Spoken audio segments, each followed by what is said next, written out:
திரு பாலச்சந்திரன், இந்த 2 மாநில மக்களும் சொல்லியிருக்கக்கூடிய முடிவுகள் என்னென்ன செய்திகளை எல்லாம் உணர்த்துது, மறைமுகமாகவோ நேரடியாகவோ உங்க பார்வையில்? ஹரியானாவை பொறுத்த மட்டும் ஜனங்கள் வந்து ஐடென்டிட்டி பாலிடிக்ஸுக்கு வந்து இம்பார்ட்டன்ஸ் அதிகமாக கொடுத்துருக்காங்க. கட்டரை நீக்கிட்டு ஒரு ஓபிசி ஒருத்தர் முதல்வர் ஆக்குனது வந்து அவங்களுக்கு போதுமானதாக இருந்திருக்கு. ஓபிசி பாப்புலேஷனுக்கு இவங்க எவ்வளவு தூரம் சொல்லி பார்த்தோம். உங்களுக்கு வந்து இப்போ எம்பவர்மெண்ட்டுங்கிறது யாரோ ஒருத்தர் ஒரு முதலமைச்சர் ஆகிறதுலையோ அல்லது யாரோ ஒருத்தர் சீஃப் செக்ரட்டரி ஆகிறதுலையோ இல்லை. அது மேல இருந்து கீழே வரைக்கும் அதிகார பரவல் நடக்க வேண்டும் சொல்லி இவங்க வந்து சொல்றாங்க. அது இன்னும் எஃபெக்டிவா போய் சேரல அந்த மாநிலத்துல அப்படிங்கிறது வந்து ரொம்ப வெளிப்படையா தெரியுது. இன்னொன்னு, நீங்க ராகுல் காந்தி யோசிச்சு பாத்தீங்கன்னா, யூபியில அவருக்கு ஒரு அகிலேஷ் யாதவ் கிடைச்சாரு, பீகார்ல வந்து ஒரு தேஜஸ் யாதவ் கிடைச்சாரு, இதுல ஒமர் அப்துல்லா கிடைச்சாரு. அவருக்கு இங்க வந்து அப்படி யாரும் கிடைக்கல. அதாவது 1-to-1 ரிலேஷன் ராகுல் காந்தியோட இருக்கு அப்படிங்கிற ஒரு ஐடென்டிட்டியோட அவங்களால வந்து எலெக்ஷனை வந்து ஃபேஸ் பண்றதுக்கான வாய்ப்பு அவங்களுக்கு இப்ப இல்லை. ரகு சொன்ன மாதிரி சில மூத்தவர்களை மரியாதையுடன் வீட்டுக்கு அனுப்பினால் ஒழிய காங்கிரஸுக்கு வந்து சில மாநிலங்கள்ல வந்து தள்ளாட்டமா தான் இருக்கும். இதுதான் உண்மை. இல்ல, அந்த கேள்வியை வந்து புகாரி சொல்றாரு. வெளியில இருந்து சொல்லக்கூடிய பார்வையாளர்களை கடந்து கட்சிக்குள்ள எங்களுக்கு என்ன முடிவெடுக்கணுங்கிற ஒரு ஐடியா இருக்கும்ல, அதை மட்டும் எப்படி ஒரு மேஜர் ஃபேக்டரா சொல்றீங்க? அது ஒரு மைனர் ஃபேக்டர் அப்படிங்கிறாங்களே, அதை ஏற்கிறீங்களா? இல்ல, அது மைனர் ஃபேக்டர்னு நான் நினைக்கல, அது ஒரு மேஜர் ஃபேக்டர் நினைக்கிறேன். அப்புறம் இன்னொன்னு, இந்த தேர்தல் முடிவுகளை பற்றி காங்கிரஸ் தரப்பிலிருந்து சில சந்தேகங்கள் இங்கு எழுப்பப்பட்டன. அந்த சந்தேகங்கள் எல்லாருக்குமே இருக்கலாம். நாடாளுமன்ற தேர்தலில் 2வது கட்ட தேர்தலில் வந்து நாங்கள் எழுப்பின கான்ஸ்டிடியூஷனல் கான்டாக்ட் குரூப், நாங்கள் ஒரு group retired officers at very senior level, நாங்கள் ஒரு சில கேள்விகளை எழுப்பினோம். எங்களில் சில பேர் வந்து தேர்தல் கமிஷனை பார்க்கறதுக்கு போனாங்க. அவங்க எல்லாருமே retired chief secretary, retired DGP, இந்த மாதிரியான ஆட்கள், ரிட்டையர்டு அம்பாசடர். அவங்களோட உள்ளே விடல தேர்தல் கமிஷன். நாங்க வெளியில நின்று வர வேண்டிய சூழ்நிலையா போச்சு. இப்போ இது வந்து நீதிமன்றத்துல வந்து சொன்னாலும் இது ஜனநாயகம். ஒரு வெற்றி கிடைத்திருக்கிறது. வெற்றியின் மேல் உங்களுக்கு சந்தேகம் இருந்தாலும் வெற்றியை ஏற்றுக்கொள்ளத்தான் வேண்டும். நீங்கள் நீதிமன்றத்தை நாடுவதை தவிர உங்களுக்கு வேற வழி இல்லை. அது இதுல வந்து இன்னைக்கு வரைக்கும் தேர்தல் ஆணையம் வந்து பார்லிமெண்ட் எலெக்ஷன்ல பெர்சன்டேஜ் சொல்றாங்க. ஆக்சுவல் நம்பர் ஆஃப் ஓட்டர்ஸ் கேட்டா இன்னைக்கு வரைக்கும் முழுசா வரல. இப்படிப்பட்ட சந்தேகங்கள் இருக்கத்தான் செய்யுது. ஆனா அதுக்கு வந்து நம்ம சந்தேகங்களின் அடிப்படையில் பேச முடியாது. நீதிமன்றத்துக்கு போகலாம். அதுக்கப்புறம் இன்னொன்னு என்னன்னா, பல இடங்கள்ல காங்கிரஸ் வந்து சொல்ப வாக்கு வித்தியாசத்துல தான் வந்து தோத்திருக்காங்கிறத நம்ம பாக்குறோம். இப்ப இதை பார்க்கும்போது டோர் டு டோர் கேம்பெயினிங் வந்து எஃபெக்டிவா இல்ல. ஒண்ணு மறந்துடக்கூடாது, பிஜேபியுடைய election machinery is one among the best, or you can say the best. அப்படி இருக்கும்போது அவங்களை எதிர்த்து போராடும் போது அதை வந்து மனசுல வச்சிருந்திருக்கணும் அப்படிங்கிறது ரொம்ப என்ன பெஸ்டா இருந்திருக்கும் நினைக்கிறீங்க? இப்ப பிஜேபியோட எலெக்ஷன் ஸ்ட்ராட்டஜிக்கும் காங்கிரஸனுடைய எலெக்ஷன் ஸ்ட்ராட்டஜிக்கும் என்ன பெரிய வேறுபாடு நீங்க பாக்குறீங்க திரு பாலச்சந்திரன்? முதல்லங்க, ஐடென்டிட்டி பாலிடிக்ஸ் வெற்றிகரமா நடக்குங்கிற ஒரு இடத்துல அவங்க ஓபிசி ஒருத்தரை கட்டரை நீக்கிறதுக்கு என்ன காரணம் இருந்துச்சு? கட்டரை நீக்கிட்டு அவருக்கு வந்து என்ன பனிஷ்மெண்ட்டை கொடுத்தாங்க? சென்ட்ரல் மினிஸ்டர் தான் ஆக்குனாங்க. இங்க வந்து ஓபிசி ஓட்டு வந்து பிரியணும், நமக்கு சாதகமா வரணும்னு சொல்லி பிஜேபி நினைச்சாங்க. It's an election strategy.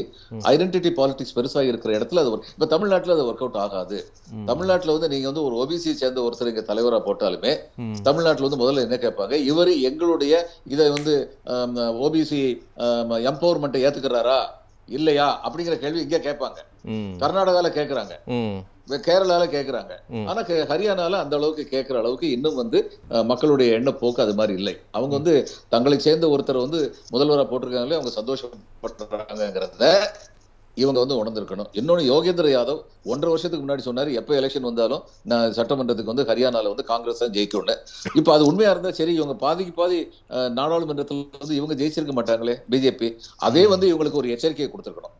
I think they had taken for granted their victory. The public opinion அதெல்லாம் வர்றதை பார்க்கும்போது அதனால வந்து சற்று மெத்தன போக்கு இருந்தது அப்படின்னு சொல்லி, இந்த மெத்தன போக்கு வந்து இல்லாதது வந்து ராகுல் காந்திட்ட இல்ல, காங்கிரஸ் தலைவர்கிட்ட இல்ல, பிரியங்காட்ட இல்ல. ஆனா மேல மட்டும் இது இருந்தா பத்தாது, கீழ்மட்டத்து நிலைக்கு வரைக்கும் போயிருக்கணும். அங்கதான் நான் நினைக்கிறேன் இளமையான ஒரு தலைவர் அவர்களுக்கு தேவையா இருக்கிறார். மாநில அளவுல அது ரொம்ப தேவையா இருக்குன்னு நினைக்கிறேன். ஓகே, தொடர்ந்து பேசலாம். ஜம்மு அண்ட் காஷ்மீரை பொறுத்த மட்டும் இப்ப இதை வந்து கொண்டாடுறாங்க, வலதுசாரிகளோ பிஜேபியும் கொண்டாடுறாங்க. கொண்டாடுறதுக்கு அவங்களுக்கு எல்லா உரிமையும் இருக்கு. ஆனா அதே சமயம் ஜம்மு அண்ட் காஷ்மீர் மக்கள் வந்து ஒட்டுமொத்தமாக உங்க 370 நீங்க அப்ரிகேட் பண்ணதை நிராகரிச்சிருக்காங்க. நீங்க என்னென்னமோ பேசிட்டு இருந்தீங்க, அங்க அமைதி நிலவுது, இப்ப வந்து பயங்கரவாதம் இல்லை அப்படின்லாம் வார்த்தைக்கு வார்த்தை சொன்னீங்க. பயங்கரவாதம் இருக்கு, இது ரிப்போர்ட் வருது, இன்னும் வந்து கொல்லப்படுகிறார்கள் அல்லது யுத்தம் நடக்கிறது, பயங்கரவாதிகளுக்கும் நம்முடைய ராணுவத்திற்கும் வழி யுத்தம் நடக்கிறது. இது எல்லாத்தையும் அழைப்பி அங்க ஒண்ணுமே இல்லையாக்கும், அது சொர்க்க ஆயிருச்சாக்குன்னு சொன்னீங்க. என்ன ஆச்சுன்னு தெரிஞ்சிருச்சு. இப்போ அந்த இடத்துல நாங்க வெற்றி எதிர்பார்க்கலன்னு வேற சொல்றாங்கல்ல திரு பாலச்சந்திரன். நீங்க சொன்ன மாதிரி ஒட்டுமொத்தமா முற்றுமுழுதும் நிராகரிச்சிருந்தாங்கன்னா இன்னைக்கு 29 சீட்டு பிஜேபி ஜம்மு அண்ட் காஷ்மீர்ல இருக்கிறாங்க. இன்னும் கூடுதலா வாக்கு வங்கி அடிப்படையில் பார்த்தா பிஜேபி தான் இப்போ சற்று நேரத்துக்கு முன்பா வரைக்கும் முதன்மை கட்சியாக இருக்குது. 25% வாக்குகளை வாங்கியிருக்கிறாங்க. காங்கிரஸ் மன்னிக்கணும், அந்த தேசிய மாநாட்டு கட்சி 23%, காங்கிரஸ் 11% வாக்குகளை ஜம்மு காஷ்மீரில் வாங்கியிருக்கிறாங்க. ஸோ பாஜக ஜம்மு காஷ்மீரிலும் வளர்ந்துருக்கிறது அப்படின்னு எடுத்துக்கணுமா, எப்படி புரிஞ்சுக்கலாம்? இல்ல அப்படி நினைச்சா நீங்க ஹரியானால காங்கிரஸ் வளர்ந்திருக்கு நீங்க எடுத்துக்கிட கூடாது. ஒரே விதமான ஆர்குமெண்ட்ஸ் தானே போட முடியும். ஹரியானால வந்து காங்கிரஸ் ஓட் பேங்க் எவ்வளவு இருக்குன்னு பாருங்க. அங்கேயும் 2 பேருக்கு 39 தான் இருக்கு, ஏறக்குறைய சமமா தான் இருக்கு. ஆமா, அதாவது வென்ற இடங்களில் அதிக வேறுபாடு வாக்கு வித்தியாசத்துடன் காங்கிரஸ் வென்றது, தோற்ற இடங்களில் பெரும்பாலும் சொல்ப வாக்கு வித்தியாசத்தில் தோற்றது. அதனால அவங்களுடைய பெர்சன்டேஜ் வந்து பிரயோஜனமாகல. இன்னும் 3% அதிகமா எடுத்திருந்தாங்கன்னா அது வேற மாதிரி ஆயிருக்கும். ஆனா அது ஆகல. நம்ம உண்மையை வந்து ஏத்துக்கணும். இன்னைக்கு வந்து காங்கிரஸ் வந்து நீங்க சொன்ன அந்த சுய பரிசோதனை காங்கிரஸ் இன்னும் சற்று அதிகமாக ஆழமாக செய்ய வேண்டும். அந்த சுய பரிசோதனை அவங்க நிச்சயமா செய்யலாம். எங்களுக்கு சொல்லலாம், எங்களுக்கு தேர்தல் ஆணையத்தை பத்தி சந்தேகம் இருக்கு, ஆனால் சந்தேகங்கள் நிவர்த்தி ஆகாது. இந்த சந்தேகங்களின் அடிப்படையில் நீங்கள் நீதிமன்றத்திற்கு செல்ல வேண்டும். உங்களுடைய சந்தேகங்களை அங்கு சொல்ல வேண்டும். அவருடைய தீர்ப்பை, இது ஜனநாயக நாடு, அவருடைய தீர்ப்பை தவிர வேறு வழி கிடையாது என்பதை உணர வேண்டும். ஓகே திரு பாலச்சந்திரன், இப்போ இதனுடைய நீட்சி என்ன? ரொம்ப நம்பிக்கையா இருந்தாங்க இந்தியா கூட்டணி, மகாராஷ்டிரா, ஜார்க்கண்ட், நீ அடுத்த ஆண்டு 5 மாநில தேர்தல்னு ரொம்ப ஒரு நம்பிக்கையா இருந்தாங்க. அந்த நம்பிக்கையில ஒரு அடி விழுந்திருக்கா? இது எப்படி புரிஞ்சுக்கலாம்? இதனுடைய நீட்சி நீ என்னவா இருக்கும்னு நினைக்கிறீங்க? என்ன கேட்டீங்களா? உங்களை தான் திரு பாலச்சந்திரன். கேட்டீங்க, கொஞ்சம் தெளிவில்லாம வருது வாய்ஸ். யாருடைய நம்பிக்கை பத்தி கேட்டீங்க? இல்ல, இப்ப இந்தியா கூட்டணி வந்து இந்த முறையும் வெற்றி உறுதி, மகாராஷ்டிரால இருந்து இனி அடுத்து ஜார்க்கண்டோ, அடுத்த ஆண்டு வரப்போற 5 மாநில தேர்தல் தொடர்ச்சியான வெற்றி மீதான ஒரு நம்பிக்கையை வெளிப்படுத்திட்டு இருந்தாங்கல்ல, இது அதுல விழுந்த நம்பிக்கையில் விழுந்த ஒரு அடியா, இல்ல இதனுடைய நீட்சி இனி என்னவா இருக்கும் காங்கிரஸுக்கும் பிஜேபிக்கும்? ரகு ஒரு முக்கியமான பாயிண்ட் ஆரம்பத்திலேயே சொன்னாரு, இட் வாஸ் நாட் ஃபாலோட் அப். இது வந்து பிஜேபிக்கு கிடைத்த வெற்றி, மோடிக்கு கிடைத்த தோல்வி. இது இன்னும் கொஞ்ச நாள்ல வந்து ரொம்ப விவரமா வெளியில வரும். மோடி வந்து மாநில தலைவர்கள் யாரையுமே வந்து ஊக்குவிச்சது கிடையாது. அவங்கள வந்து அவர் கட் பண்ணியிருக்காரு. அது சிந்தியா ஆகட்டும், ராஜஸ்தான்ல, மத்திய பிரதேச முதலமைச்சர் ஆகட்டும், அல்லது எங்க முதலமைச்சர் வந்து குஜராத்ல தான் விரும்பிய ஒரு முதலமைச்சரா வந்திருக்காங்க. மற்றவங்களை அவர் வந்து வளர விட்டதில்லை.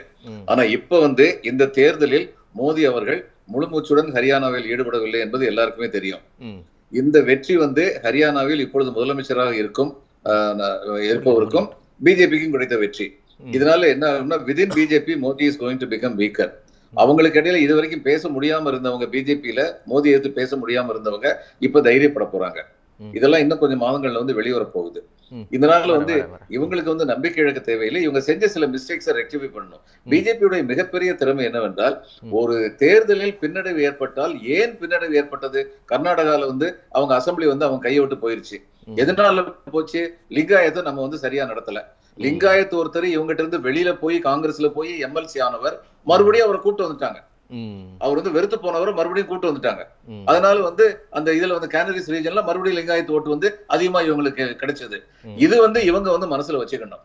எந்த காரணங்களினால் சொல்ப வாக்கு வித்தியாசத்தில் பல கான்ஸ்டிடியூன்ஸை நம்ம இழந்தோம் அப்படிங்கறத பத்தி அவங்க வந்து சுய பரிசோதனை பண்ணிட்டாங்கன்னா மறுபடியும் அவங்களுக்கு வெற்றி வாய்ப்பு கூடும். பொதுவாக வந்து ஒரு வெற்றி கிடைச்ச உடனே, இன்னைக்கு ஆங்கிலத்தில் I don't want to mention it, ஒரு டிவி சேனல் வந்து உடனடியாக எழுந்து விட்டார் மோடின்னு சொல்லி ஒரு பெரிய முழக்கத்தை கிளப்புறாங்க. இது மாதிரிப்பட்ட முழக்கங்கள், இது மாதிரிப்பட்ட பிரச்சாரங்கள்லாம் தொடர்ந்து நடந்துகிட்டே தான் இருக்கும்.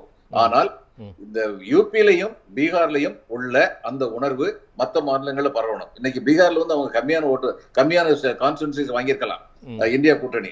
ஆனா பீகார்ல வந்து அவங்களுக்கு இருக்கிற அடிப்படை பேஸ் சப்போர்ட் வந்து இன்டாக்டா இருக்கு. அதை இன்னும் பெருக்கணும்.